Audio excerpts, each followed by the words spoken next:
જામનગરમાં બાળકીની હત્યાથી હાહાકાર મચવા પામ્યો અને ત્યારે આ હત્યાને લઈને એસપી સહિતનો પોલીસ કાફલો ઘટના સ્થળે દોડી આવ્યો હતો અને બીજી તરફ જામનગરમાં રાજપાર્ક વિસ્તારમાં દ્રષ્ટિ કારાવદરા નામની 12 વર્ષની બાળકીની હત્યા કરવામાં આવી ત્યારે છરીના ઘા ઝીકી બાળકીને મોતને ઘાટ ઉતારી દીધાની પ્રાથમિક વિગત સામે આવી છે અને જેને લઈને એસપી સહિતનો પોલીસ કાફલો હોસ્પિટલ દોડી ગયો હતો।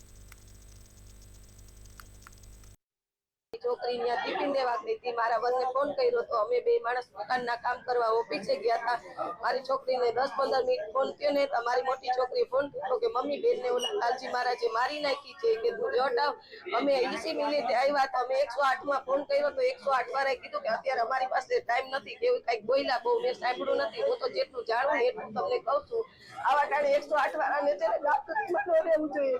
મારી છોકરીમાં જીવ હતો આવી ગયો હોત તો મારી છોકરી જીવી જાત।